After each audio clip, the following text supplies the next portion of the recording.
Get me Tupper Harley. I love you in Wall Street. 20th Century Fox presents Hot Shots Part Deux.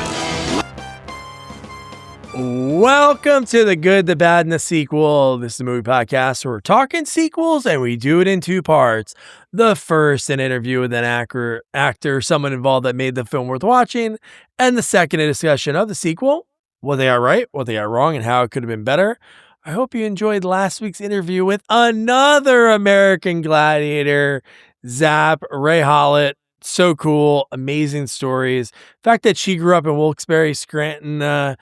I used to love partying there when I was in my 20s, and wild stories about how she made that journey. Goes out to Gold's where she's like, that's the Mecca. She's hanging out with the Barbarian twins. She's dating a guy. They moved to Finland. He ends up being the guy that starts World's Strongest Man, American Gladiator, some cool movie roles and TV shows she had. She even opened up about like the experience of doing a Playboy Playboy shoot. It was wild. And she talked about like, a photographer was like, "Hey, can we just do these test shots?" And yeah, they're never gonna take it. And then Hef chose her, and then it really came into fruition. But yeah, so if you haven't listened to that, be sure to check it out. Cool stories from American Gladiators, the absolute best. And among them, all the amazing cameos like Muppets Tonight. She was in Hot Shots Part Deux, and wow, I cannot wait to talk about. Just another one of those movies that you kind of forget. I think it's almost, to me, in the realm of like Loaded Weapon. I loved Loaded Weapon as a kid. Didn't see it for years. Put it on and like, wow. And before I mention anything about like shooting chickens or the very racist jokes in this movie, I got to introduce you to my partner in the sequel watching journey, Jamie Riccardi. Jamie, how are you? I'm doing great, Doug. How are you doing?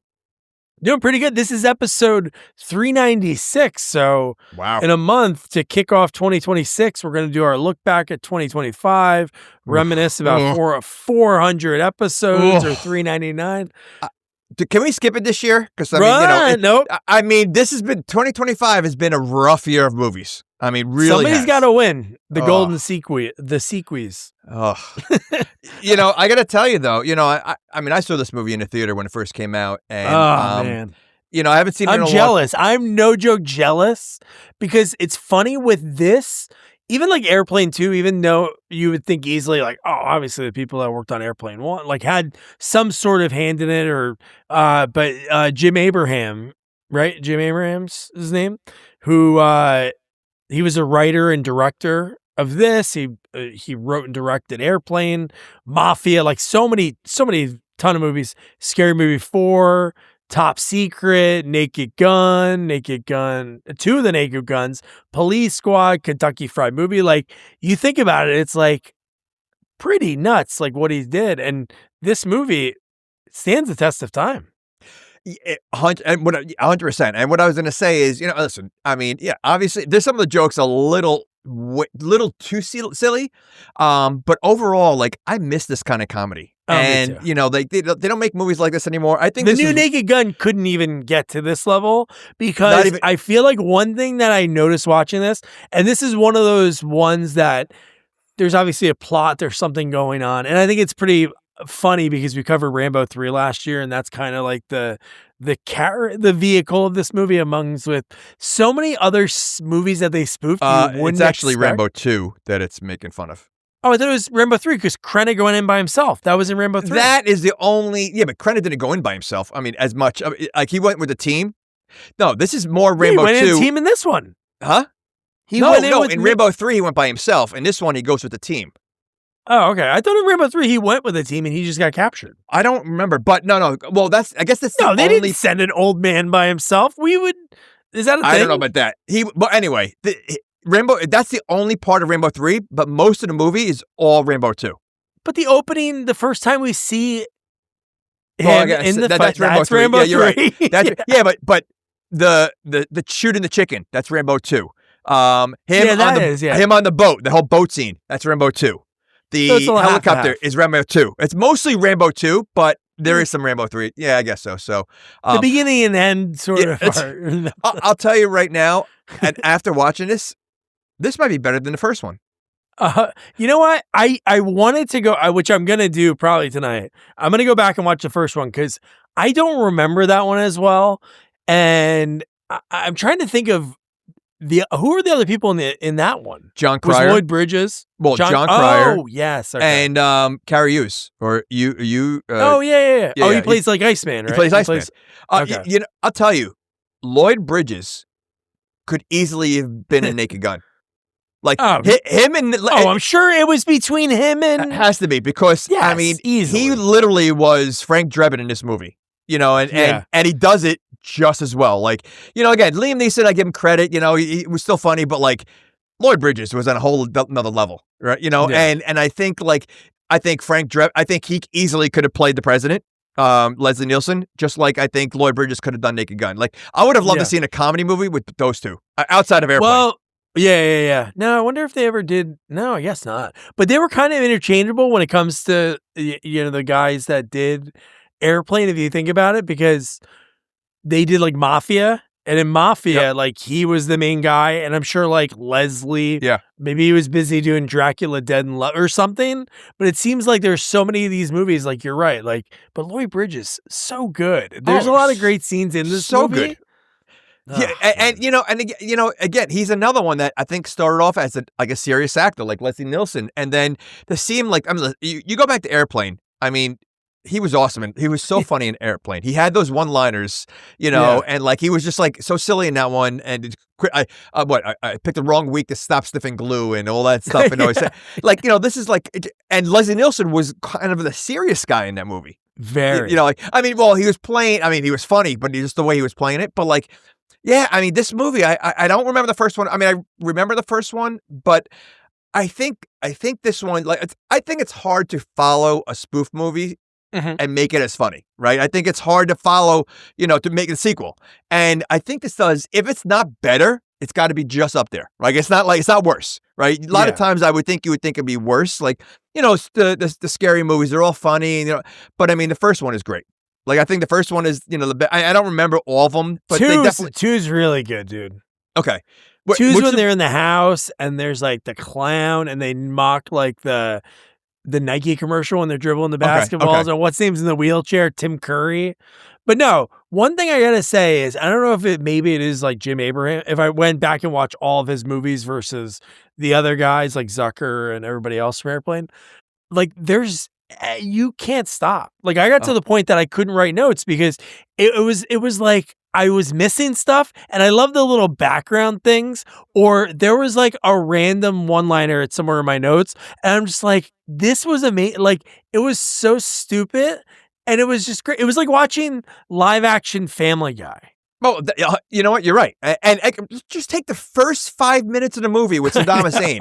I mean, he couldn't take another step without another gag. Like it literally was gag after gag after gag. Like, I mean, the entire first 5 minutes. Dude, the entire fridge, which I have screenshots of, every item is a bit. It's amazing. I mean, right. And again, some of it was a little too silly, but again, it works, right? It just imagine seeing it for the first time, right? Like, you know, and maybe, you know, like, you know, again, when I saw it in the theater. So, I mean, it was like nonstop laughing. Oh my God. But I wonder if Saddam Hussein ever seen Hot Shots 1 and 2, because he is made fun of in both of them.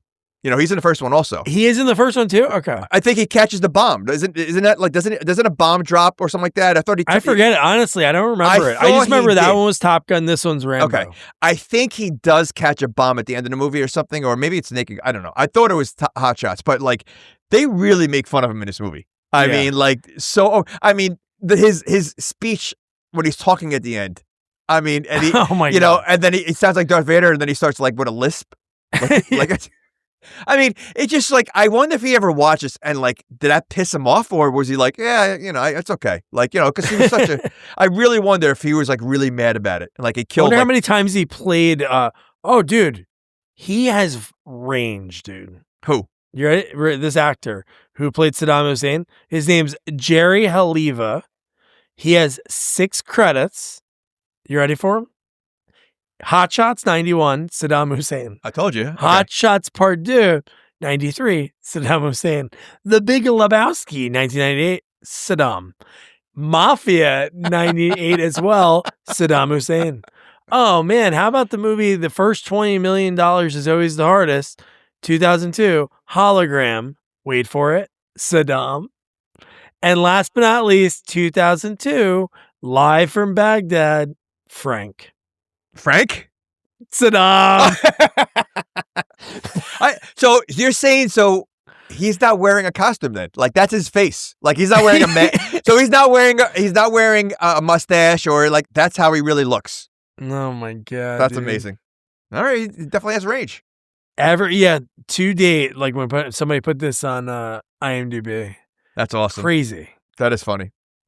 Yeah, so yeah, insane. so it like I said, the first 5 minutes with him in his bedroom, it was just like nonstop. So do you remember anything from the fridge? Like I'm cheating. You know what? I don't think. Again, because like you said, like I wrote more notes down than I've had in I think all year, like on any movie, right? Because I'm trying to keep up, and I had to stop after a while. I'm like, I just can't. It's just too many notes, and I'm missing too much. So I don't think I got that part. So just to name a few, I'm not going to go through all of them, but old Iraqi beer. Wait, he had a milk, right? Wasn't there a milk? Or, no, well, he didn't have milk. He had 2% camel milk. Yes. My favorite one, I think, is there's other things that are funny in this. My favorite one is instead of Aunt Jemima, it's Aunt Jamal. Oh my God, amazing. And you know, who do we get? A familiar face, right? What are the chances of us picking? Sometimes I think it's funny when the way sometimes we do movies or even interview people or full circle moments when I'm interviewing people, they talk about points in their career, who they worked with. Mitchell Ryan, he plays the guy running for president against Lloyd Bridges. Oh. And we just saw him. Yep. On Renegade, baby. You know what? I didn't even put two and two together. Yeah. Oh. I can't believe I cut all that hair off, but it was worth it. But dude, so now we get Miguel Ferrer, who always plays a bad guy. Like you always think he's going to double cross. He is known for me in my age group as the bad guy in Blank Check that was trying to he wanted to kill a kid. Go to? Well, that's the one that as a kid you saw this guy, and then as I got older and watched different movies, he's always a bad guy in everything. You can't trust him. Everything. I'm trying to think of what was another movie he was in? Oh, no, I have to look it up. Because I don't remember Blank Check at all. RoboCop. RoboCop. Oh, he was in okay. Yeah. Okay. All right. Yeah, I'm guessing that was his first big role, but yeah, dude, his credits are insane. So I'll before the movie starts, when they have the scroll or what is it called, the crawl? Oh my God! Right? I was laughing at just hearing the typing sound. Oh, dude, that what like to and me, the typo. Yeah. Well, no, it wasn't a typo. He just wasn't sure what word to use. So he's no, he couldn't spell assassins. He spelled it was ASSOSS. Oh, that's okay. I thought he was deleted that, did it again. Tried it again, then said, killed a guy. Oh, because as I was writing down, I looked up and I thought he was just changing. He wasn't sure what kind of word. No, he didn't know how to spell it, so then he changed it to kill a guy. I mean, when you're literally, the movie didn't even start yet and you already have a couple gags, you know what you're in for. Yeah, and then Saddam's using an oil field lighter, and then he's walking around in his slippers. Okay, so I had a question. Like, I know like that's I guess a stereotype, those kind of shoes, or what? Did they really wear those? And if they did, what's the purpose of that? Because it looked like it'd be really annoying. Oh, those! Oh my God, I know. Because you always see those, but an elf shoe. It's an elf shoe. But I mean, like big. I mean, I don't know. See, I don't know if they were just really embellishing it and making it like a real big elf shoe, or those are the kind of shoes they had. Because I think it has something to do like those. There is something with a pointed toe, but I don't know if it's that elf-like. And he's rocking like the Kiss the Cook. He has like a lunch box. Okay, I would think like he might laugh at everything until he saw his tan lines. I think if he was watching this movie and he saw the bikini tan line, I think he would have a problem. Yeah, he's like, oh, this Saddam, not good, not bad. He's doing good. Hey. Oh my gosh. Yeah, I don't but know. like for that joke, like I mean, they're all like, it's such a stupid joke. Like, why? Like, what made him come up with that? But it's so funny when you see it. Yeah. But it makes absolutely no sense why they have it in there. No, Like, there's so many jokes. Like you said, like some of these movies when they're trying to spoof movie, like superhero movie, like one of those, like those type. It's like there's so much, but this, it's like it's insane how good they can write everything. Yeah. Even if it's a sign in the background that they're not even referencing, you're like, oh my god, this is crazy that they put that much thought into the background. Yeah. So you might not even see that. You may be focused on the two actors, which you should, but in the background, there's like ridiculous stuff throughout this movie. Oh, well, how about the fact that every soldier had this Saddam Hussein mustache? Every single one had the mustache. Oh, dude, that scene, the boat scene's really good. But so now we get Saddam, and then he goes to sleep and he puts on like a pink right? It's like a pink He does. And then he has cookies or something and he spills and he has a dirt devil. Already. Like they really, again, they pampered him like a woman. Like they really made him so like fluffy, like that.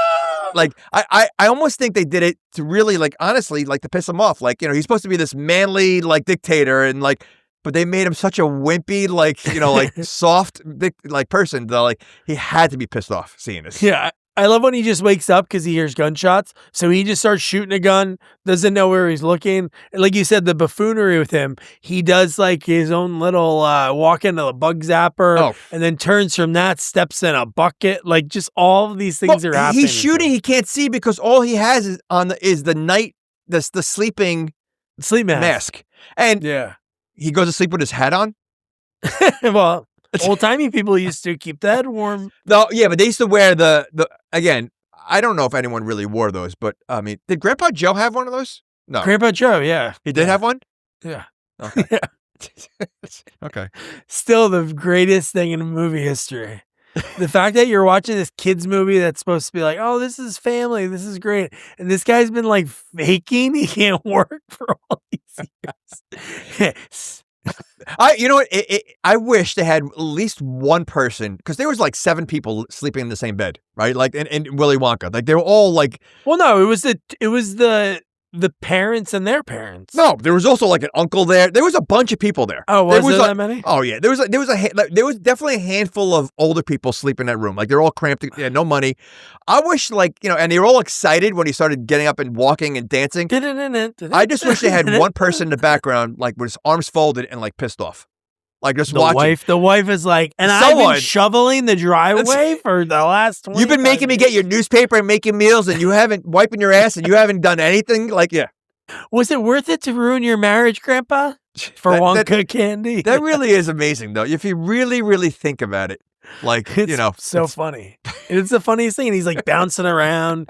He's like, right? Doesn't he take his hat and almost do like a one leg? Not even walking. He's doing like dancing on one leg and like, you know. Yeah. Okay. Like Michigan J. Frog. But you know what's funny? If he must have been really good because you would think if you're laying in bed that long, you'd have like your legs would hurt. You wouldn't be able to move that well. Absolutely. So he's that much of a slick guy, right? And that he's when old. people fell asleep. I know, but people fell asleep. Yeah. He sneaks out of the bed and dances, goes for a run. So you're saying he kept his legs going while they were sleeping? Dude, there's no way, right? Have you ever you've been laid up for a week before? It's like, oh, this is kind of rough. He's going into full. I feel like that every morning I get out of bed. You couldn't get out in Grandpa Joe right now? Yeah. I mean, it's amazing. I wish they had some kind of writers that really they're probably not even alive anymore. Just to say like, all right, you know, we screwed up. Like, it's such a ridiculous concept. Well, no, it's Raw Doll. So that's from his book. Maybe he had a lazy uncle and he wanted to out him, or grandpa. He wanted to out him. Okay. Yeah. So now we get Bridges. We see him as the president, and dude, the lookalikes. And it was funny when you look at the credits, and they always have like the casting and everything. This one was said, celebrity lookalikes provided by. and it was like the company name because all the presidents look pretty good. Oh, they look very good. But wait, before we even get there, so the reason we the whole beginning was the rescue team that got there, right? Yeah. I'm laughing at the fact that the rescue team went in there to get the hostages and they got captured also. Yeah. So The now rescue there's team- now there's double So- hostages. yeah, and double that's why hostages. Krennic goes in. Well, yeah, but I mean, the fact that the rescue, when the way they, I forget how they worded it, but the rescue team rescuing the hostage got captured. Like the way they did, like, I think it was on the news. The guy was talking about it, and it was just pretty funny. So because That's when the president is like, "Oh man, that's the news that I want to hear," and then they're like, and that's when because his name is Tug Benson. The names are great in this movie. I'm surprised. Topper Harley. I'm surprised. Well, I was to say Topper Harley could be a cool name in any action movie. Like it's definitely an action, But I'm surprised they didn't give Troutman something close to Troutman because I heard that he did ask Stallone permission. Like, would he be okay to? What'd you hear? Oh, you went out to California. You heard it in the. I'm not going to say my sources. In the Listen, I got a lot of connections. Put your ear to the wall. I'm just saying. I have a lot of connections. I speak to a lot of people. And did you hear? Rumor has it that he gave him okay to do it. I read that, and I think that's pretty cool because why not? Why not? Funny, right. and the guy gets paid something. You're taking care of your guy. Well, it would have been funny then if Stallone made it like a cameo in it. Like in the background of like the fighting scene or something like that. Like just something like that would have been good. So, but Stallone probably loved it, dude. Remember Gremlins 2, they do Rambo. Like, there's probably so many movies that I'm not thinking of, but to have a whole movie like spoofing your character, that's of course. It's the whole why thing. wouldn't you? It's like it's not gonna. Yeah. It doesn't diminish. To me, Rambo 2 is one of the best sequels. You know what? I don't think we ever mentioned that. I don't know if we did. Did we mention it in our group? Because I think it's I'm sure we've. I agree. It's up there. It's one of the best sequels, and so like it's not going to tarnish that, and like so why not make fun of it? I think that's why I think also like Tango and Cash he makes fun of Terminator, right? Or Arnold is a pussy, like he says or something like that. No, but like so anyway, I'm surprised his name should have been better because it's not even a play on words. Like other people have funny names. This is just like Colonel Denton Walters, and I was trying to read it different ways. But like I don't know, Colonel Trout or something fish. It's Colonel or something. I don't know, something to do with his name. Yeah, I think they missed that one.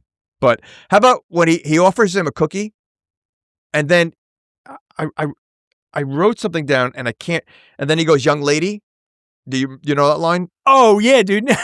Yes. Oh no, thank you. And he's like, no. I was talking to him. And then there was the feet behind the door. And then that made you think that was like a prostitute leaving, right? Yeah. And then that's when his wife came in. But do you remember the cookie jar? It was Lincoln's head. Yeah, that's okay. I wrote down cookie in Lincoln. That's what I had. So, okay.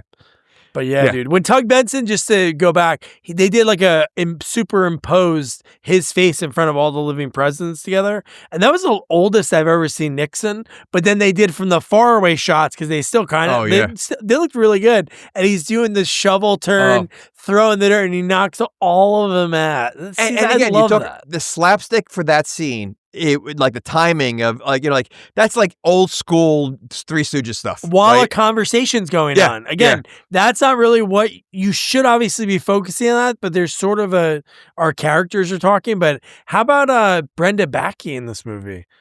Who's that? Is that the girl? Yes. Was she in Loaded Weapon? She was in Under Siege too. What part did she play? She was the girl that they killed, right. No, they killed the guy. Yeah, she was the one that they kidnapped because they wanted to steal the information from her, and she was sleeping with the guy in the train. She was like one of the rocket scientists. Does she look like the girl? Wasn't there a scene in Loaded Weapon with the girl like Sharon Stone kind of thing? There is, but no. It's not her. Okay. I thought it was her, and I'm like, oof. Yeah. I was like, man, we should really get her. Like, she has a lot of awesome credits. But she doesn't really use socials. No, I think she has a... Oh, you know what? I think I did look her up. I did look her up, and she doesn't have anything. No Instagram. Yeah, it's funny. She grew up in Portland. Look at that. But no, she's great in this movie. Obviously, a smoke show. but as her character and the spoofing, she's top notch. I feel like everybody is on par with each other, which I think makes it better. Everyone, whether it be Ryan Stiles, the other guy that's with them, the black guy. Ryan, you expect that from him, like his goofiness, but like what the Italian woman's name? What's her name? The Golino? Yes. Ramada. Ramada. But even her, I remember her from the first one and this one, like the way her lines are put out there are funny because she says them so seriously all the time, but there's that comedy in there and she's so good in it. I mean, love her. Oh yeah. So good in this. Oh no, the guy's name is Williams. He was funny. So like everybody in that group, when we get to that part later in the movie, everybody was on. Oh, that whole crew? Oh, forget about it. Oh my God, dude. Yeah. So good. That whole crew reminded me of the Top Secret crew at the end when they all go in. That's such a great movie. So now they're gonna go get Topper. What's her name? Michelle and Krenna are gonna go get Topper, and they show up, and it's that like we talked about before. That was like that scene at the beginning of Rambo 3. Did you see the interview with him saying that he took steroids for this role? Oh, I didn't see that. I did see that maybe he had to do it, but he was like working out like 8 hours a day. He was, but he said he took steroids for this role specifically. He's jacked. I mean, he's huge, but I don't understand why he didn't do more action movies after this. I mean, like at that point, I mean, he did get jacked. I mean, I know he did some action movies, not big. He did it when he was small. He did like that Navy SEALs movie with Tom he did Berenger. that. He did the one that's the a High Velocity or something like that. Was it High Velocity or one of those? Oh, yeah. But this is the weird part of his career. Like his look in this movie to me, I don't know what year. I feel like Major League might have came out in 94. This came out, 93? Yeah, but he didn't use his size to his advantage. Like he was using, he did like Chris O'Donnell action, the ice climbing. Like he wasn't a big guy. Like he got jacked. Like why not take advantage of it? Especially in this time when you still had Arnold and Jean-Claude and Stallone making movies. He probably could have done an action movie. But I guess he's just so good at comedy that he just I guess, I don't know. I'm surprised. If you think about his career, like he would have he always did like sort of weird stuff, right? And then he would hit like something huge, hit like The Wraith. He does like Lucas. I know that's like early in his career, but then like Platoon. And then even after that, he's doing like kind of weird movies in between, like No Man's Land with DB. Was he in Dirty Work with Emilio? Was that him? Yeah, Men at Work. Yeah. Oh, Men at Work. Yeah. Yeah. Oh, that was great. Yeah. Wall Street. Yeah, Emilio directed that. Wall Street. Then there's he has a smaller role, right, in Young Guns. He's not one of the main. What was the movie he made with? He was in. Yeah, he wasn't a big part in Young Guns. Yeah, he was. What was that movie he made with Kristen Swanson? I thought he made like an action movie. That's one. Wasn't it called The Chase? Oh, The Chase, maybe. Okay. Yeah. Yeah, that was one that I always remember seeing at the video store. Oh, yeah, so I'm kind of, Terminal Velocity, all of that, 94. Yep. But, like, that's when he started to be different, but he did dumpy movie. Not dumpy movies. What was his first movie after this, after Hot Shots? After Hot Shots, he did, let's see. I know he did one of he was the valet in Loaded Weapon. I remember that. After this movie, he did Deadfall, The Three Musketeers, which is pretty good. That was a good movie. The Chase, Major League 2, Terminal Velocity, The Arrival. I feel like, how did this get made? His name's Zane Zeminski. All Dogs Go to Heaven. He does an episode of Friends. But yeah, he really. But you know what though? But those first 5 movies, they all did well. So I mean, so he had that run. I just wonder what was the turn that made him just go completely crazy and ruin his career. I mean, like, just like even role wise, Money Talks is like huge. Oh, that was a great movie. That was Chris Tucker, right? Yeah, and then he has like a movie called Bad Day on the Block. You know what, dude? I think that's what I'm gonna do. Maybe I'll do like a Charlie Sheen. There's a lot of these movies I've never seen. This one is called Under Pressure or Bad Day on the Block. So it's one of those movies probably going to be hard to find. Man. During a heat wave, a fireman hero, Charlie Sheen, has it in for the family next door and whoever else bothers him. And why would you watch that? I would watch like Money Talks again. Yeah, but Reggie Jackson plays an attorney in it. The baseball player, Reggie Jackson. But anyway, the cover is like basically his. Remember Vince Vaughn movie, Disturbing Behavior, but not Disturbing Behavior. That was a good movie. Domestic Disturbance. Him and Travolta. Yep. it's kind of that cover. It's like his eyes behind a door with a chain, and oh my gosh, yeah. But just to the point is, like, it's crazy how good he is in this movie, like you said. And like after this, it's like, oh my God, like the Chrissy Swanson, the Chase, Navy SEALs, a Major League 2, which I love, but still, he should have been doing like bigger stuff. 100%. I mean, the guy, he obviously could do comedy and action and drama because Wall Street, he was good. And like, so it's amazing how like he obviously had a lot of talent and he just blew it and he went crazy like Gary Busey. He's like, I put him up there with, but he's back now. You know what? He deserves a second chance, man. You know what? He needs to come back. I mean, Robert Downey Jr. did it. He could do it. I mean, I would love to see him do another Hot Shots. Like that would be a great. So this is kind of random. So I get done watching the movie last night. I look at like some ad. It's like for Matt Rife's comedy special.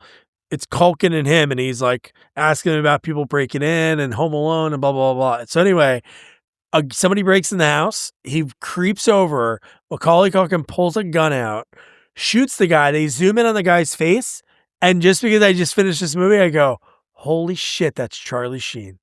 And no joke, it's Charlie Sheen. He goes, oh, Macaulay, I just left my keys here. What was it, a skit?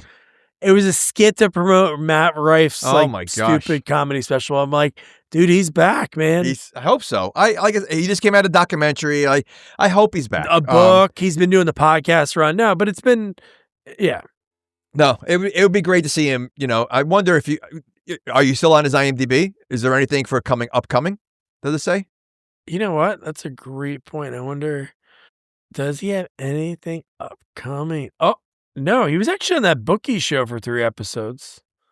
He was on SNL and his sketch got cut.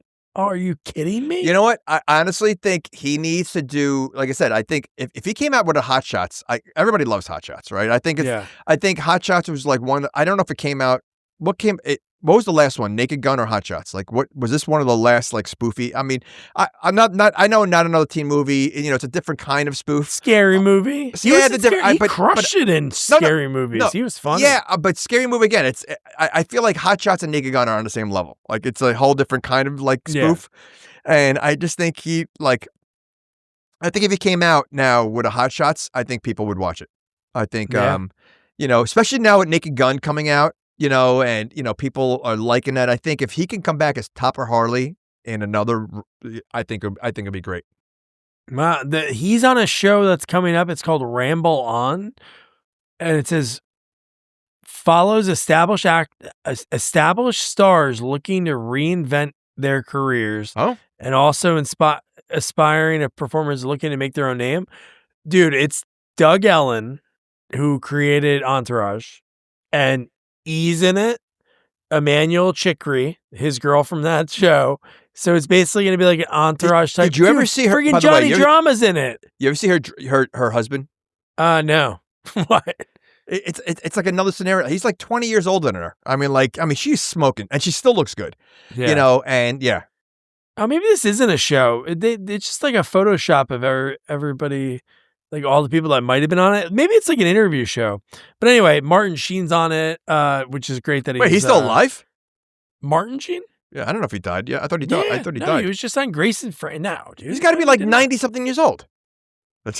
He's still doing it. And he's amazing to see him in this movie. Oh my gosh. So back to the movie. When we get the fight, so the fight's about to begin. And the one guy's putting his gloves into like glass and well, you know what that's from, right? That's Kickboxer. What is that from? Oh, okay. Because remember at the end they put it in glue and then they put it on. Yeah. But instead here they're putting in nails and like ridiculous stuff. Like yeah. And then well, what's more ridiculous, nails or having like the appetizers, the toppings at an ice cream bar? Well, what I think is great is that's a funny bit, but the fact that they carried that bit the whole time because it comes into play later on a few times.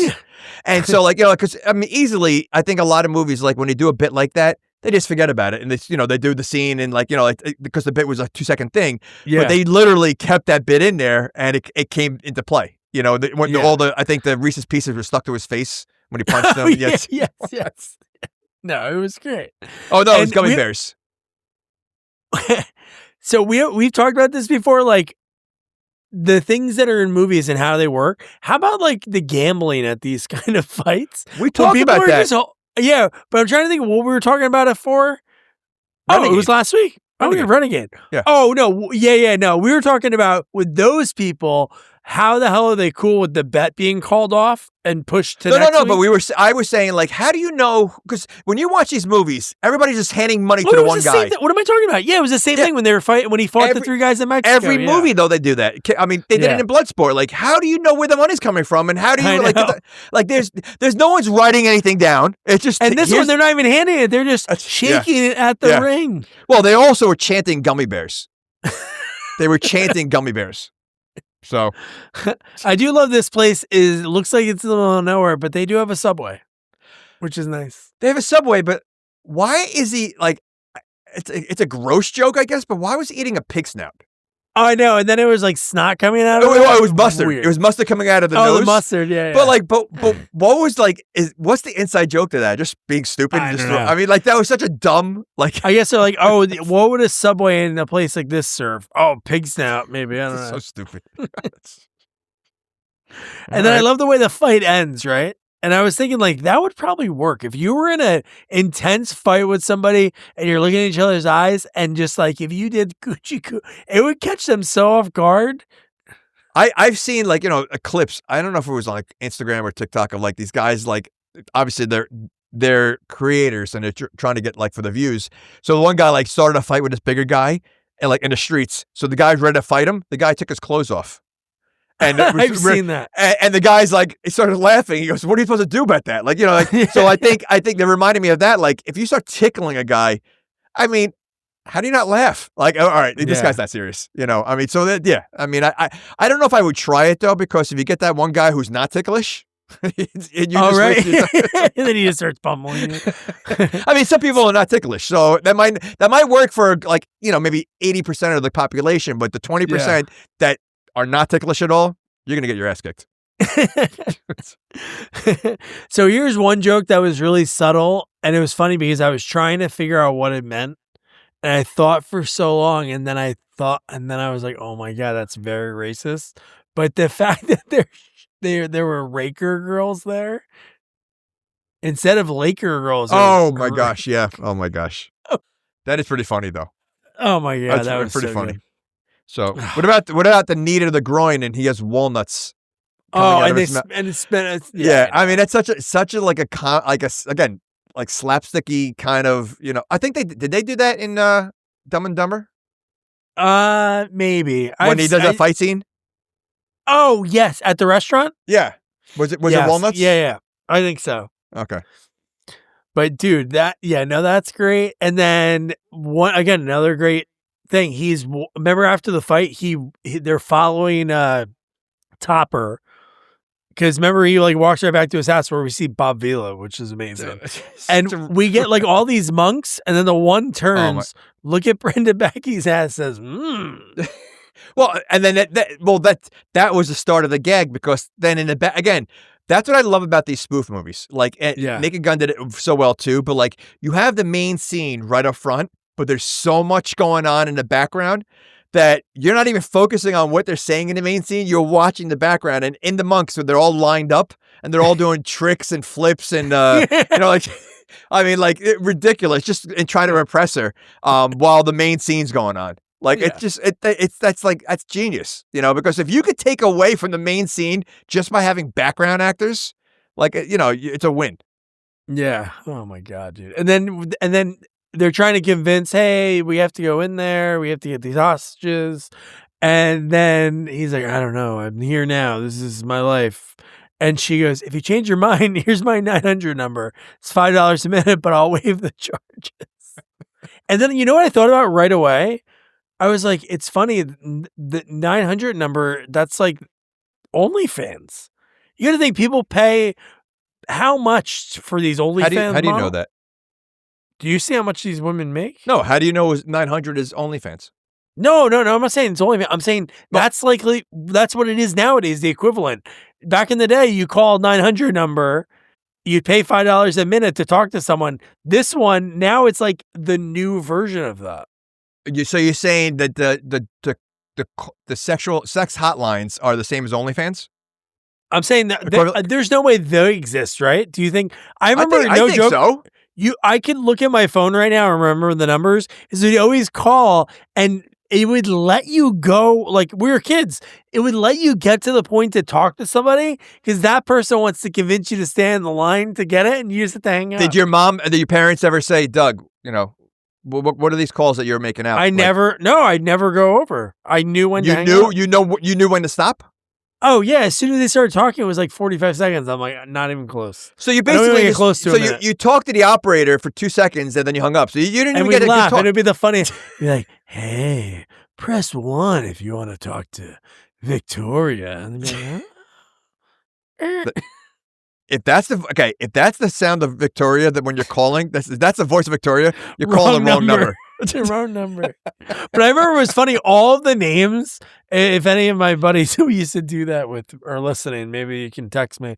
But it'd just be like, you could look at a phone and be like, what 7 letter creepy kind of thing? Okay, that's what I could type in. And it would always be like a number. But yeah, no, I thought about that. I'm like, wow, that's a reference, no joke. If you were born, I don't know. Well, 95 on? Do they know what it is? Unless you saw a reference in a movie. Saddam Hussein was watching, what's his name? Arsenio Hall. I know, that was cool. And he was doing the woo, woo, woo. So you think anyone watching that movie today, has any clue what that was? Especially because that was only on for like a few. Arsenio wasn't on that many years. But it was huge at the time. I mean, it was, which is nuts that it wasn't. Yeah, didn't go on forever. How many years? It was only on for. I think it was on years. for like 5 or 6 years. That's it. Because if you've never seen it, you want to watch something funny? Arsenio Paul, when Paul Scheer gets people, he plays Arsenio. Oh my god! And he does a word for word remake of it, and he has really good guests that play MC Hammer or Vanilla Ice. It's amazing. Well, I know you've seen it, but if anyone hasn't, I would say type in Jason on Arsenio Hall's show. He walks out. You ever see it? Oh my god, the best. He doesn't say one word the whole time. For Jason Takes Manhattan, that's what they're promoting. Yeah. But he's sitting there. So that was 89. Yes. And then, And Arsenio somehow makes that go for like 10 minutes. He's really good. Yeah, he was the best. He's still the best. But so now, after this, then we see the flashback to Ramada. We see Ramada and their love for each other, which she's so good. I can't think of any other movies she was in. I know she's been in other stuff. Wait, who was Ramada, the Italian? Yes. Oh, she was in Big Top Pee-wee. Okay. She was in Big Top. I don't remember that one. You don't remember Big Top Pee-wee? No, he had hot dogs growing on trees. He goes to a circus. Oh, we gotta watch that. We gotta cover that one. We got to cover it. We almost did. I think we had somebody for it, but no, she's great in it. And dude, the flashback scene when they're doing the Lady and the Tramp. Oh my gosh! Well, tell me those two guys. The two guys, the waiter and the chef. They looked exactly like the cartoon. Like, I mean, you couldn't have picked a better. It's such a funny scene. Him pushing the meatball with his nose. Stupid. The background people, like not even like the Italian people. Was it like an older couple? And they were having like I forgot what they were talking about, but it was just like you're hearing them order their food or it was, but oh man. No, I was just laughing at the waiter and because he also had the accordion. Like he was like, I mean, he literally, again, if you put him side by side by the cartoon, they found the perfect match. I mean, and if you look at the IMDb, he plays the chef in every movie that he's, he's like Saddam. I'm just doing one thing. I'm focusing on one thing. Well, how about the fact that this whole spaghetti scene, but it turns out to be a shoelace. I mean, it's just so stupid. Like, okay. And then a good running joke in this movie is the train to Hawaii, because they say it here, they say it again, but then when they're outside the train in the one part, they're like, Los Angeles, San Francisco, Hawaii. But no, you're good. No, go ahead. I was going to say, like, in movies like this, like, and they, again, I don't think there's like 2 minutes that don't go by without some kind of gag. Like, I know. The writing process has to be so challenging because, if you're going to start the movie with nonstop gags, you have to do that throughout the whole movie. And so to find gags, so that's why I like Hawaii. It's so stupid, but they just like, you know what? Listen, enough time has gone by. We got to throw another gag in there somehow, and just something so stupid. But in a movie like this, it's funny because it's just so out of the ordinary that you're not thinking about. So there's a joke that's coming up that I think is almost up there with Drinking Problem from Airplane, which I'm sure he wrote that joke. Because when she says, "Kiss me like you've never kissed me before," and he starts like making out with her nose. But see, like, I feel like, was that ever Naked Gun? I feel like that's a Naked Gun joke, unless that's only from here. Well, I don't know, but it's like that whole writing process of like, you think of something that's, I had a really bad drinking problem. You think you're an alcoholic, and it's just like, this is like, kiss me like you've never kissed me before. You're thinking, oh, super passionate. He starts like sucking on her nose. But that's a funny gag. Like, it's like, amazing. I loved it. No, that's all. But see, if it's not Naked Gun, I could see that joke in Naked Gun with him and Priscilla. Like, I easily could have been in there. Yeah. So, dude, and then I think this is the part. The movie keeps getting better and better. But I think Crenna, I only know him from Rambo and Summer Rental. Like, those are the two movies I think of Richard Crenna. And it's like so funny when you watch Rambo, especially the first one, how like serious he is, and it's like really great acting. Then you watch Summer Rental, and he plays like this hobnob rich guy, and you're like, wow, this guy's really good in this role. Oh yeah, and then he plays former guest Carol Davis's dad in the Pink Cadillac, not Pink Cadillac. It's Matt Dillon's like first movie. Oh, Pink Flamingo. Flamingo Kid. Oh, the Flamingo Kid. Yes. Yeah. That movie. Yeah. He plays the dad in it. Same kind of thing. Different kind of like sort of funny guy. Dude, when he's in the video and he's doing the, oh my gosh, the middle fingers. Yeah. Yeah. It's amazing, dude. Well, I mean, and again, because this leads right to his torture scene, right? From, I think, after the video. Yep. And like you said, I mean, like, first of all, I mean, he's kind of he's a waste in Rambo. I mean, obviously he does nothing. He doesn't even help Rambo get out of prison, when he's in prison. Like, he doesn't, he's the one I think that brings him to be arrested in the first movie. Like, he goes, I'll bring him in. Like, if he's this colonel or what is he, a general colonel? It's colonel, right? Colonel Troutman? Colonel in this movie. Yeah, Colonel Troutman. You're telling me he has no pull in Rambo to help him with any of this stuff, knowing that, and he's so out of the game, dude. You had to think he's probably not been fighting or anything for 25 years. I don't think he fought any. I think he was always a pencil pusher, and I don't think he ever really went out there. Because, I mean, if you watch pusher. Rambo 3, he did nothing. So, I mean. Yeah, no, I know. But at least in this movie, he's got to be some kind of badass to be doing the middle fingers while they're. Well, they didn't see it. Really he was sneaky with it. They didn't see it. So he wouldn't stop, dude. It was so that was funny.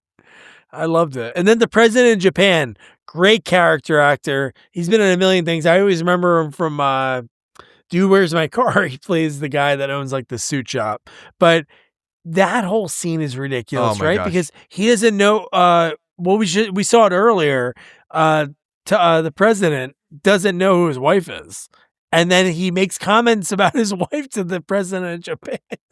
Well, is this did he do it already when the first scene, or does he do it now when he then he said, oh, that's your wife, and he goes, oh, and he kisses her and he goes, make sure she doesn't leave or something like that, or he tells her. I know, yeah. Was it the scene right here? No, that was earlier. That's when we saw the girl's feet behind the door. Okay. Yeah, young lady.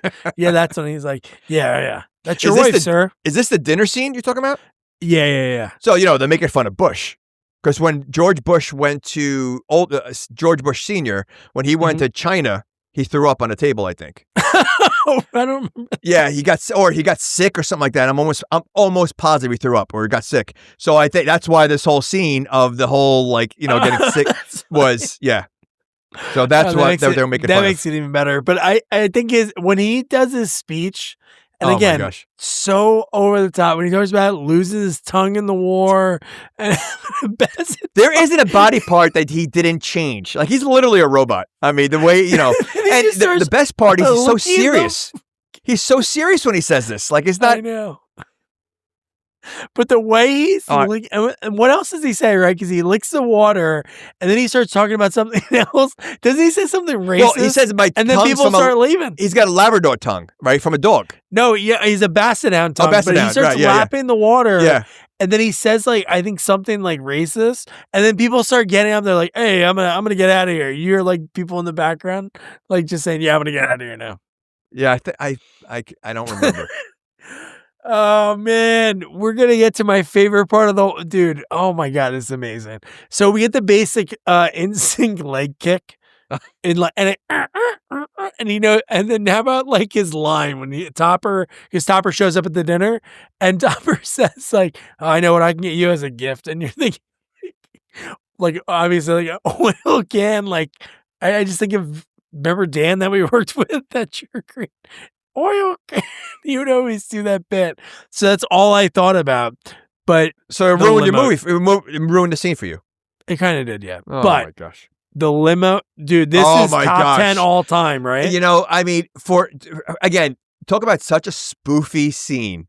Yeah. Like, I mean, this, I think, again, so creative, so over the top. It is. I mean, it is the amazing. guy's great. And the way, dude, you think it's going to get to a point and be done. And heighten. And then again, like the callback later on.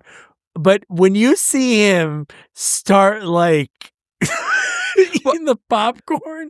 Well, and he had the 3D glasses on, like, but he, like you said, I think you nailed it. You think how much more can he do? And he comes out with something else, you know. Yeah. Then he has the big camera, and he's got this, and like then he got I think a telescope or something, or dude. Even the first thing he did was hilarious. Because at first he just moved the mirror. And then he put a bigger mirror on top of that mirror. Then he had popcorn. Then he had the camcorder going back. And I love that, dude, the funniest part, right? That he's running on the outside of the limo. Who's driving the limo? That was amazing. Because they rolled up the window. And first of all, and they were taking that scene pretty serious in the back. Like they were laughing. Pretty into it, right? They were. Because they were okay with him watching because he had the popcorn at that point. And Charlie Sheen looks at him at one point. He does look at him. But then it got to a point, I think they just got distracted by all the lights that the guy had him on him, you know. Yeah, right. But like the fact that they roll up the backseat window and then you see the limo driver running on side of them taking a picture. Who's driving the limo? I love that. And then we get they're doing in her bedroom. She climbs up to do my gosh. And we get a quick boob shot. I'm pretty shocked that she got naked. Well, you don't really see much. It's a side. It is, but I mean, I think the diving board is so classic. Like it's such insane. It's just very funny. Like, you know, like that's what you would expect. And then she does like a wild cowboy when she's right? I mean, it's crazy. Yeah. And the fact that we get the limo driver peeping at the window, they start like kissing and he flips her over on the bed. And then and he has a giant like studio movie camera, dude. Oh, no, that was he was funny. Man. He was great. That was a great scene. Yeah. And just Charlie Sheen's so good in this because even remember when he's like brushing his hair and he's like very angry and he's acting like a teenager. I don't want to go. Well, he's wearing a gown. Yeah, he was wearing a pink gown, I think. Right, wasn't he? Like, I think so. he looked like I think maybe they were doing that. Grease when she was combing her hair and she's wearing that pink gown where they had the sleepover in Grease. Maybe. Look at me, I'm Sandra. Yeah, he literally looked like he's wearing. I think she's wearing the same exact gown. Now that I think about it, like a pink gown like that.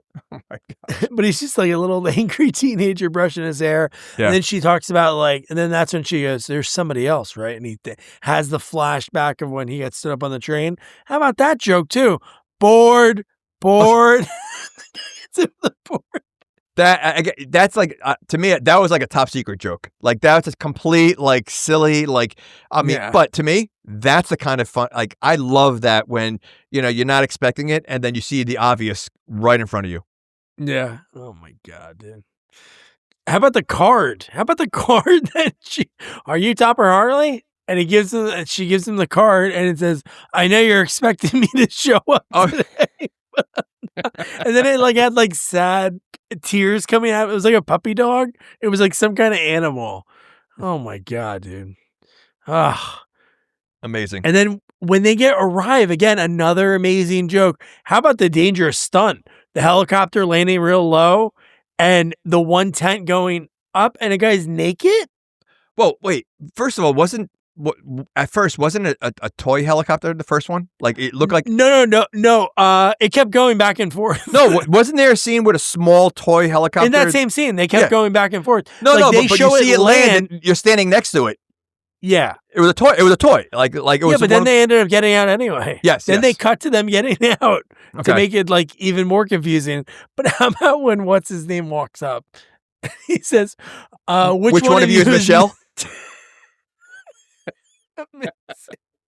I didn't write down too many lines. That was one of them I wrote down, which is classic. That's amazing. And even like Charlie Sheen, like in this movie, that's a spoof movie, he was like, what the hell? Even though he's doing weird shit, but he was like, what? He like made this. Oh my God. Well, there's a joke here. I don't know if you caught it on the map. Did you catch the map joke? Oh yeah. Between a rock and a hard place. That was a good one, right? That's a great one. That was quick too, because they were just going over. We met Ryan Stiles as Rabinowitz. Well, I didn't put two and two together at first, and as I'm watching it, and as they were talking a little more, I'm like, oh my gosh, what a hidden joke! Like that's such a good joke. Okay. The mole. So they're gonna. Oh go, my gosh. He agrees to go. She says, "Take my mole with me," and then later when it says, hey, where'd you get that? You didn't have a mole. And then she's thinking back and it's like a girl that she knew. But when we're on the plane, dude, we get two amazing jokes that if you didn't pay attention in school, you didn't get them. How about the Great Expectations joke?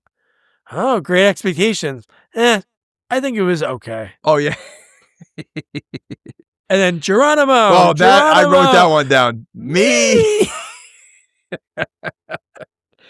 That's like amazing. It is like you have because you have to think about that, right? You know, that's not a joke that's gonna come easy, and like whoever came because I mean, like I said, I didn't write down too many lines. That was like the second line I wrote down, so that's again classic. So so good. Like that's what his movies are. Like when I read off some of the movies on his IMDb, that's all those movies are just like line after line after line, and they're so good. Yeah. So now, and this is like when they land, isn't there this when he grabs the snake? Oh yeah. And the snake's again. gagging. This is where I got like fatigue from writing so much. I'm like, I got to just watch. Well, from here, it's like it's out of control, right? You know, because now you have the crew out there, Ryan Stiles and all them. But I thought it was funny when he grabs a snake and you hear the snake gagging, like just like a slice. And then he recoils when he snaps him back, and he just recoils it back in the tree. And then Golina shows up here. Oh, no. So Ramada is the contact on the inside. Well, we don't know that because he's fighting. He fights it first. Yes. Yeah. So it has a good fight scene. But I like the line. Do you remember the line he says to her when he finds out it's her? No. You're as beautiful as the day you dumped me. And here's another. And it's funny. I do this joke with my daughter all the time, and she does it twice in this movie. She says something and he goes, "You must be joking." And then she goes, "If I was joking, I would say a horse walks into a bar." Oh my, they're so good. And I do that to my daughter all the time when she goes, "Dad, you got to be joking." I go, "If I was joking," and I would say, a fly, and I do it all the time. And I was trying to think of where did I hear that from, because I do it. There you go. And then this is where I got it, because she does it like Young I think twice Jamie Riccardi in the movie theater. Yeah, no, the other one's good. A rabbi, okay, I get it. It's okay, I believe you. All right, you're not joking. But when he gets caught with the mole, I forgot. Remember, he like slyly takes it off and puts it in his pocket. Oh my God! And then Martin Sheen, dude. Oh, but it's such a classic because like he looked. I mean, there's Apocalypse Now. I don't know when Apocalypse Now came out, but that's the same scene from. That's like 80, 82. He looked just like that scene in Apocalypse Now. Like they did it, and like just like it's a little nod, right? It's not even a funny scene. it's just like a nod, my dad kind of thing. Like, it was just it's just funny that he doesn't say like, I love you in Apocalypse Now. They both say, I love you in Wall Street. Yeah. Because Martin Sheen has that small role. Yeah, in it. yeah. That's so funny. That's amazing. What Charlie Sheen wasn't in Apocalypse Now, was he? Martin Sheen was. No, Martin Sheen was. Oh, yeah. Okay. Yeah. But isn't that funny? It's like the joke is, hey, Dad, I'm going to pick a movie that you had a small part in, not like your epic movies. Yeah. Just pick this. Just so good. And then Ramada, how about her line? I should have clipped it when she talks about like, he's like, why'd you have to come back? She's like, I had to come back. It's for a sequel. I know that sometimes sequels, and she like goes into this whole thing, but I had to come back. I'm like, all right, cool. And then Topper does Home Alone. Like, if you look at the list of the movies that are spoofed in this, some you don't think about until after the movie, but he does like the Kevin McAllister. He says, I don't think so. And that's like enough for them to constitute as a spoof. You think that was a line from Home Alone? Like, you think that's what they were spoofing? Yeah. Part of the list, they were spoofing all movies that came out. Home Alone 2 came out the same year. So there's a couple of them on the list. I'm trying to think of the other one. And I'm like, shoot, I wouldn't even have got that. I didn't get that one. I'm surprised. Yeah. Like, yeah, okay. Yeah, but see, like a joke like that, if you know it, you know it. But I would say most people are not going to get that joke. Yeah, I know. Because he's not like taking out people breaking in their house. He doesn't have a paint can on a string or anything. But now again, I love the limo driver scene. I don't know. The mustache scene is pretty funny too. Like when they all put on the mustaches. And they know how to fish. How about Williams? Well, what is that?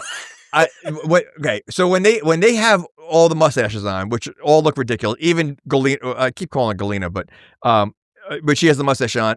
Not one of them does anything right in this scene. Like, it's so funny. You know, I think she throws her fishing pole in the water, right? She does, yeah. And then she uses the end. She pretends she's using like a yeah. But that doesn't catch the guy's eye. Like, everything that's so obvious, the guy's like, and he just walks around. Yeah, the guy's sucking on the worm, cleaning the worm off.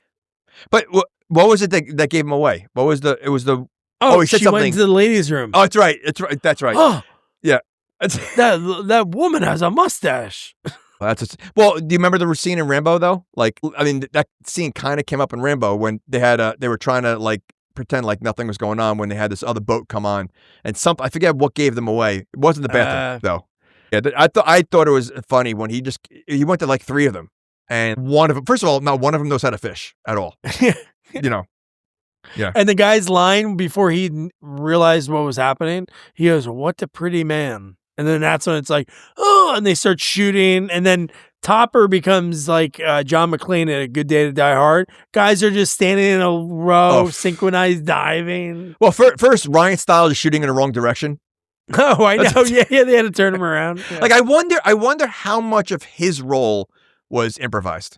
Like, I wonder if he... Oh, I'm sure. The line that we didn't mention before, but when they were in the plane together, he goes, "Hi, sir.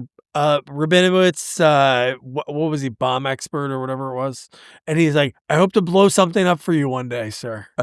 Well, he got excited when he had something later on, I think, that he had to blow something up or something. But but he was such a, like, again, an imbecile. Like, I wonder if, like, him shooting the wrong way was, like, him doing it, and they're like, we got to leave that gag in there. It's hysterical. You know, like, I wonder if this is pre-Who's Line. Who's Line starts right around this time. Well, don't forget, he started in Britain. Yeah, so, I mean... That's what I mean. Yeah, I mean... Yeah, but I think he was probably on... I bet you he was on Drew Carey at this point. No, he's not. You don't think so? Drew Carey's not on in 93.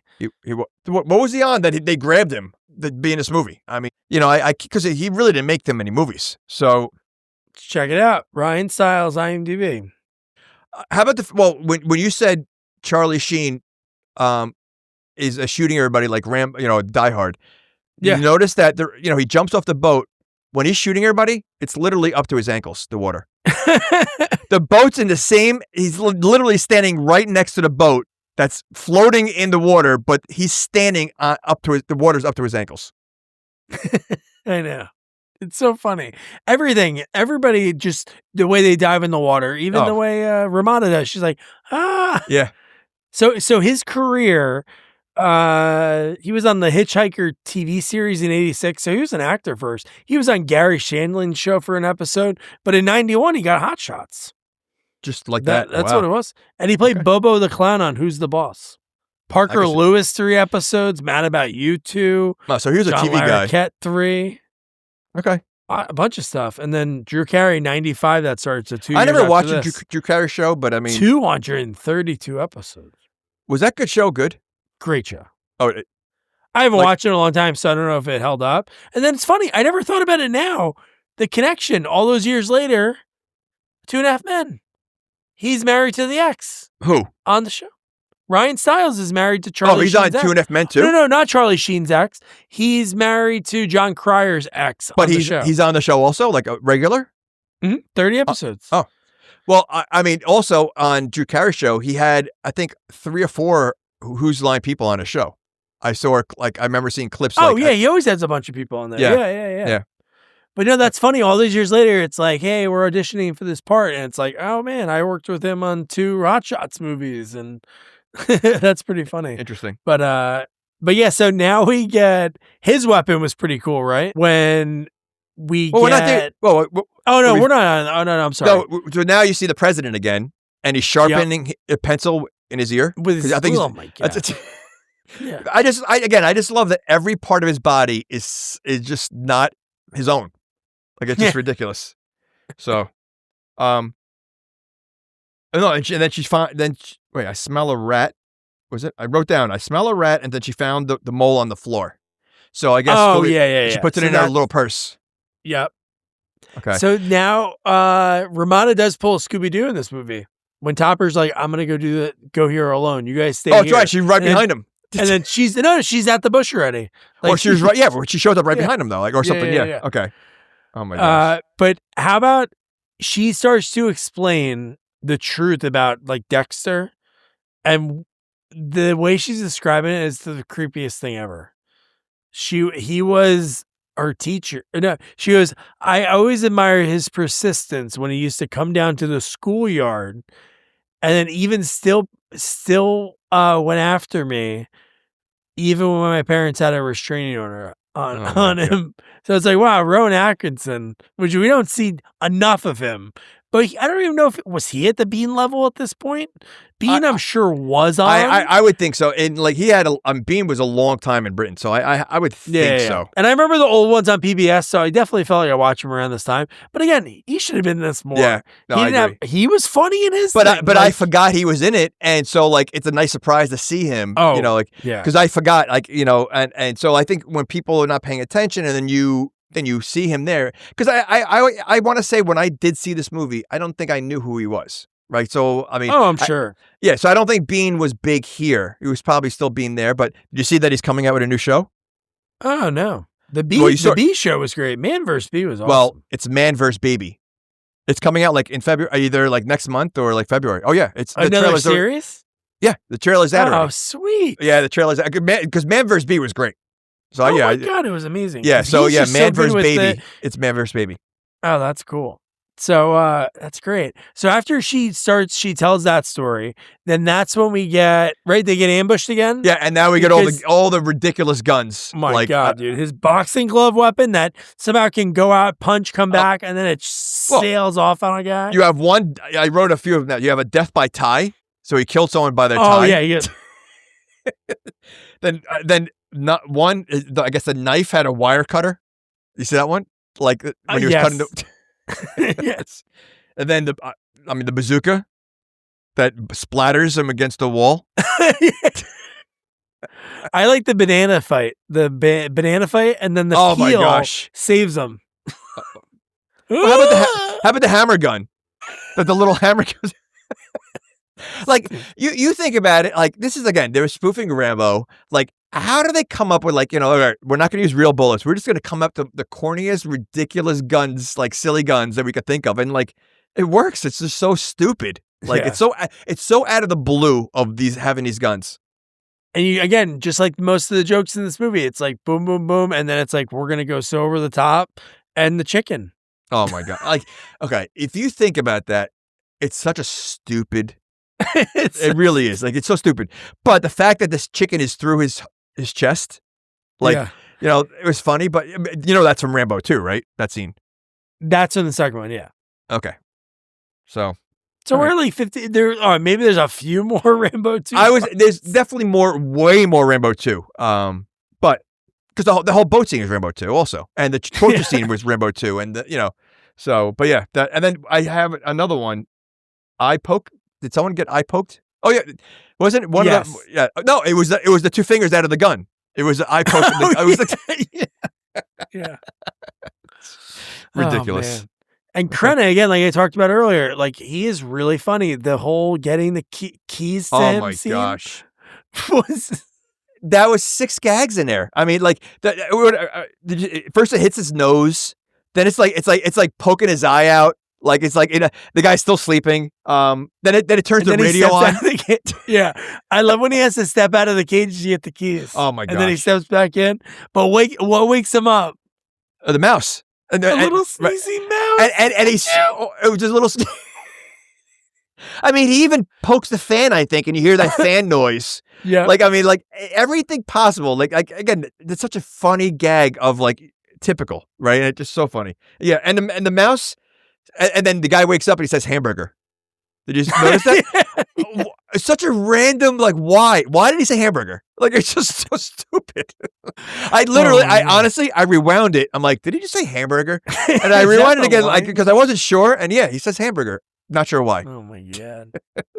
So amazing. Okay. And then another cool thing is when we find out that Miguel Ferrer might be like the double crosser, Topper's talking to him, and right behind him, because remember, he's like kind of depressed and Topper's like saying good things about him, like very weirdly. And behind it says spineless jellyfish written on the thing. But what's funny because it's describing him because he's admitting like that I did a bad thing and I set everything up and it was spelt wrong. And I'm surprised I didn't catch that. It said spinless instead of spineless. Maybe that's the joke. Spinless jellyfish? That's who wrote it? Those guys. So he's saying they're probably idiots. I was thinking spineless to show this guy's like... No. I get it. I'm saying I think they did it purposely saying they're idiots over there. Listen, I also, weren't there like when they were at the jail, weren't there girls in the cage? Like the strippers? I think there was, yeah. Yeah. Then we get the friggin' Energizer Bunny, and then we get like a kill counter, and it's like more than Terminator, more than RoboCop. I love how they throw RoboCop in there of all movies. Like that's because I mean that's a brutal. Like that's so many. Maybe because Miguel Ferrer's in it. Maybe they were. Like, you know what? Let's pick these movies. Yeah. But to go after Terminator was funny. It's like funny. Yeah. Man. Well, I like the fact that when he ran out of bullets, he threw bullets and he threw bullets at them and they all felt like they got shot. It was so good, dude. And then at this point, the president's underwater. I forgot about when he initially went because he was going to go in. I'm going to go in myself. And then they keep cutting back to him and he's still underwater for so many times. There was like really one after another. I mean, how about the fact that when he goes, 15 minutes and he goes, something, he goes, what's going to happen in 15 minutes? We get out of here? He goes, no, we're going to wait another 15 minutes. Or something like that. Like I forget or the scale. Have a scale on the wall. They scaled the wall that was literally one, you could walk around it, and two, it wasn't even that high. Like you see them like trying, like because you see the upper view of the wall, and he's scaling it. Oh my gosh! And then we get Saddam's back, right? Because he was gone for a while, and then we get like this sword fighting scene. Well, lightsaber, or was it? No, was that later? Oh, that's later on. It turns into one of it, but it starts with normal swords, like you're right. The throwing them back into each other. Yep. And the president shows up. He's like right in the middle of it. At this point, you hear he's got a lisp. Like he sounds like he doesn't sound tough at all. Like he's like the way they made him sound. And then he wasn't a candle. Wasn't it a candle that he was using? I wrote down candle sword. Oh no! Maybe he switched. No, he swiped at the candle and the sword broke. That's funny. Yeah. Okay. But the lightsabers, that was so cool to be able to shoot. Well, before that, he grabbed the cell phone, or he grabbed the phone, and he used the antenna from the phone as the sword. Yeah, and then his wife called. Saddam's wife called. And they stopped. Yeah. I love that in movies when they're fighting and something like we did that in Piranha with Hasselhoff. Oh yeah. And they, when they're like Kato and Clouseau do it all the time. Like the phone rings, they're like, "All right, stop." And it's okay. Oh man, so good. Well, do you know what his wife's name is? Whose wife? Saddam's. Saddam's. What is it? Hillary Rodham Hussein. Yes. No, oh my god. And then he's their names are Rodham. All the girls. Oh, really? Their middle names are Rodham. I don't know why they did gosh. that, but I don't know that they mentioned it in the movie, but in the credits they have that. That's funny.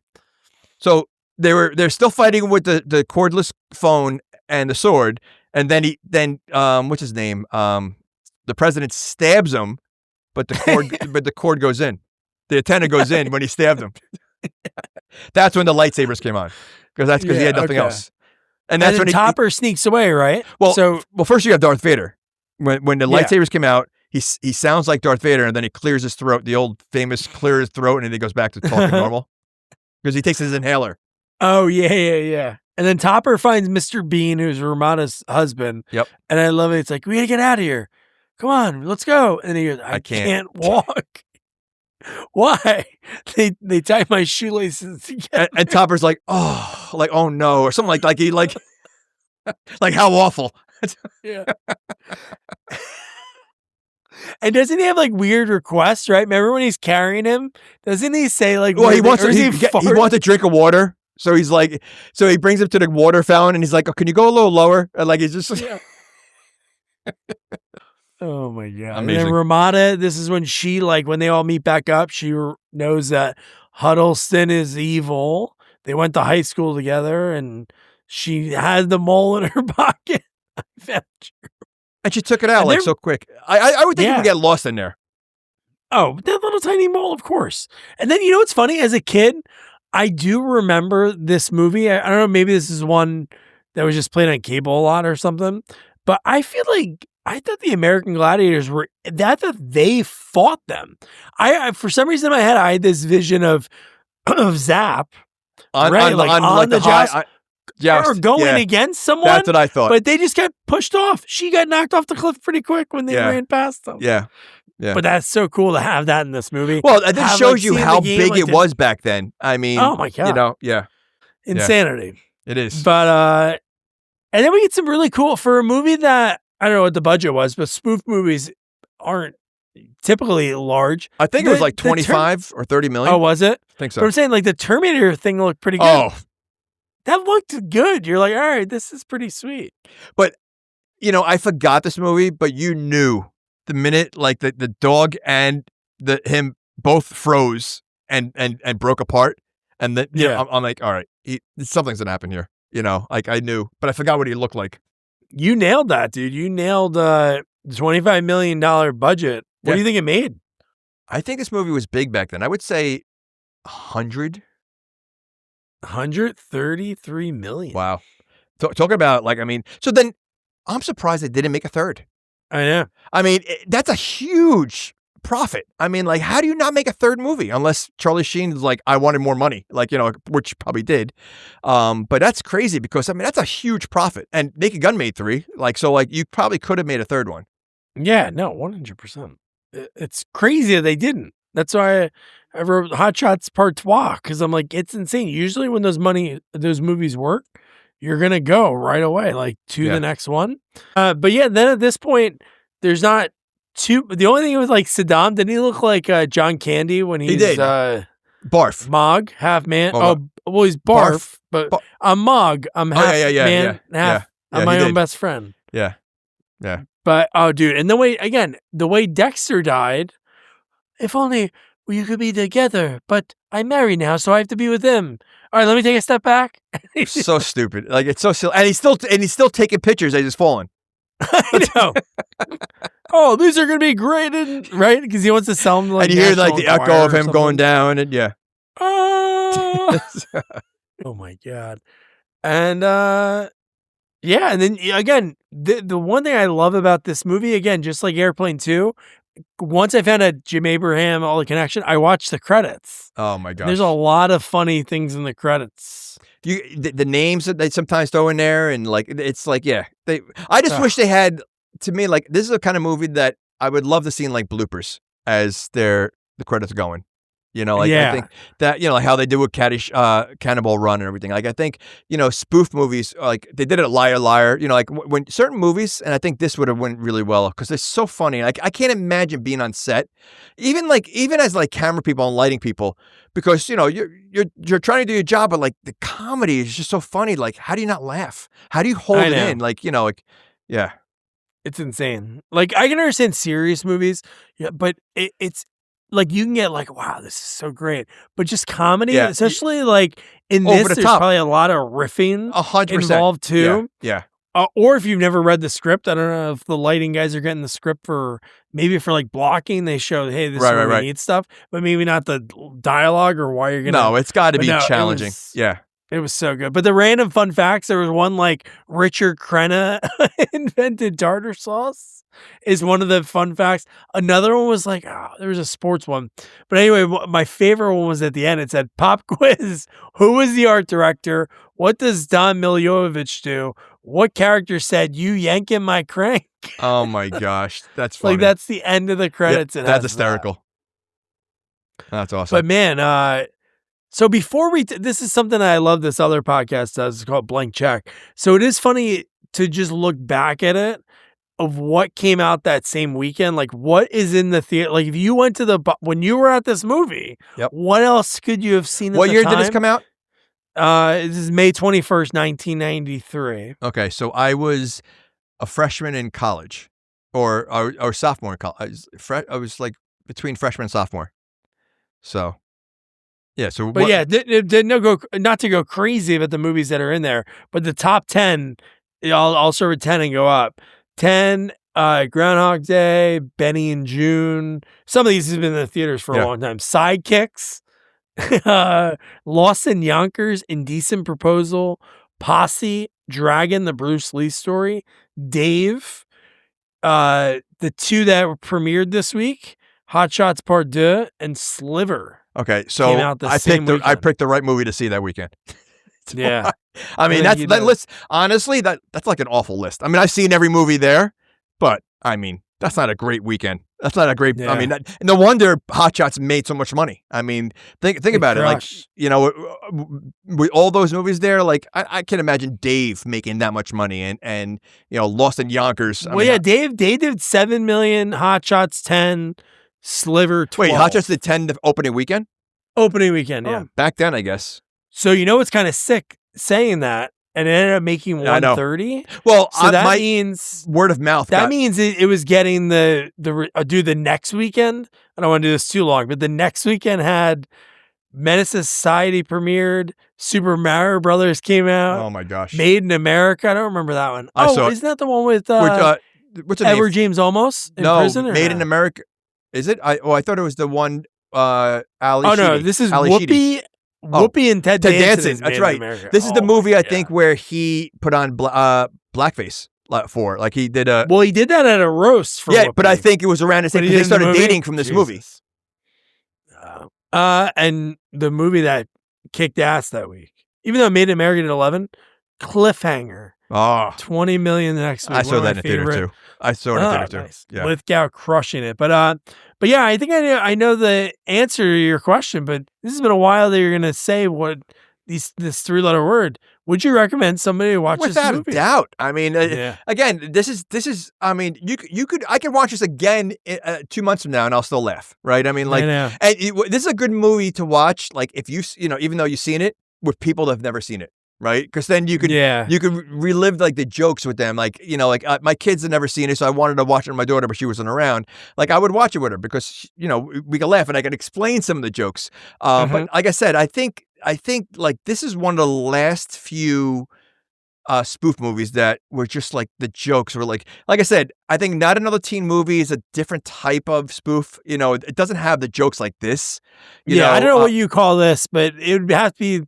Almost like Slapstick, rapid fire. Yeah, it's just like it's in your face. But I agree. And even the scary movies, I mean, it's close to, they have that, but it's still like, I feel like there's some scenes like that it's not nonstop in scary movie. Like this is nonstop. I mean, like the fact that you have background people doing gags, like I think this is the last one, like Loaded Weapon was up there, and in Loaded Weapon, to me, it takes a backseat to Hot Shots. I think Hot Shots, to me, if you take like the top three, I think Top Secret, Naked Gun, and Hot Shots. Like, there's nothing. Yeah.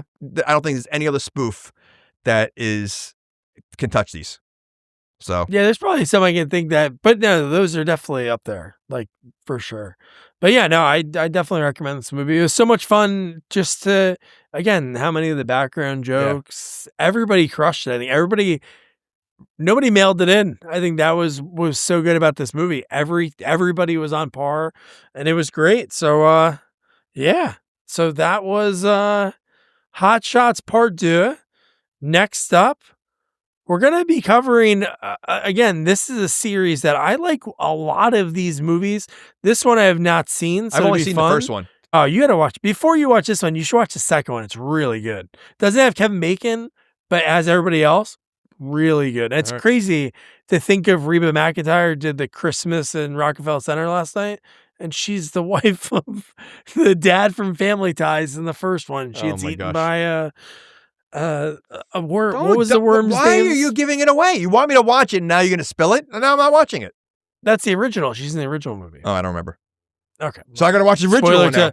All right. So spoiler for that. But yeah, we're going to be covering Tremors 5 Bloodlines.